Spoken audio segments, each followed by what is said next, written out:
to me. Yeah. I mean, literally, it's been hundreds of hours. We've chatted a lot about war. And Yeah. you told me that after that huge experience that you had over there, and I won't get into it, but it's where Iraqi soldiers surrendered to a UFO. Okay. Damn right. Um, okay. They did. Yeah. But okay, now, but you said again, if you haven't heard that story, there's at least two different clips on YouTube with it. Iraqi That's, surrender to you. Anyhow, so, but you said something to me. What happened to you mm-hmm, after that? Because you watched jihadists just surrender, right?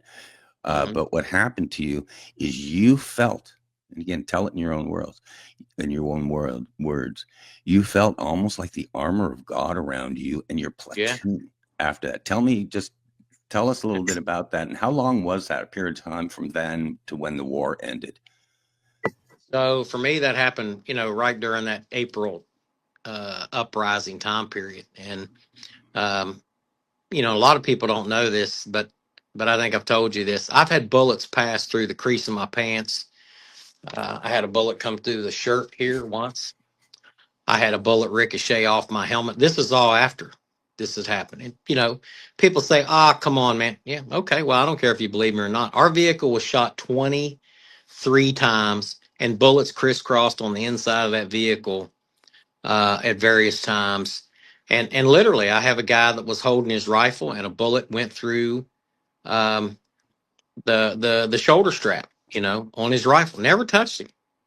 So what I felt is I felt a protective presence. I felt a calm that I had not felt before. Now, it doesn't mean that you weren't scared. Anybody that says they weren't scared is a liar or they're crazy. And I think that I was a little bit of crazy. Okay, there's no doubt. You can see that picture that's up there. That was taken probably 2 weeks after I came home. Definitely the 1,000 yard stairs there. I look at it and I realize that I was in a bad spot, and but I was handsome though. I mean, you got to admit that's a handsome picture right there. I'm a handsome dude, but I'm but kind of getting almost man crush going here, Jim. Let's get that photo off the screen.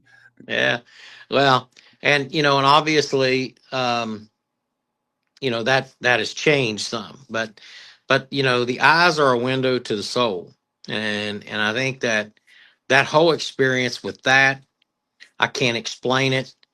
But the soldiers that were with me, and especially those that went through the whole incident over the Easter uprising weekend, that was a spiritual event for us, to be ambushed on the 7th of April, going in to be, wounded, shot in the chest, shot in the hand, all these things. To have everybody on your crew get wounded, everybody. One guy didn't get the Purple Heart because he got a cut, but it was a significant cut that went. So everybody had been bled there for something. And then he grabbed the barrel of a rifle and it burned his hand because it was red hot. Um, and I think that that experience was something that has helped me throughout life. So if you can go through that, you can go through anything. But let's just not apply this just to warfare. Let's apply this to life in general. So there were a lot of things that occurred with me before that time. I can tell you this, that up to that point, I was, you know, um, I would just as soon just kill you as to look at you. Okay.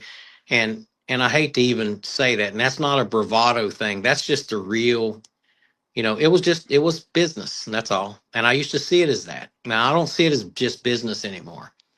I've learned to love my enemies. I've learned to pray for my enemies. I've learned to forgive my enemies, and I've learned to pray for their families. You know what I mean? Because there's a lot of them that that are gold star families in their own way, and we made them that way. So there's nothing good about that. War is the ultimate offense to humanity, and for those of us that participate in it, we have a responsibility to tell people the truth, not just tell war stories, but but to tell the truth. And the truth of the matter was, it was a hell of an experience. Um, but God's almighty hand, brought us through that hell. And if you can't see that, um, then I don't know how else to explain it. But I do give credit, to faith. It's just like the thing with the UFO, thing. A lot of people say, well, little green men, all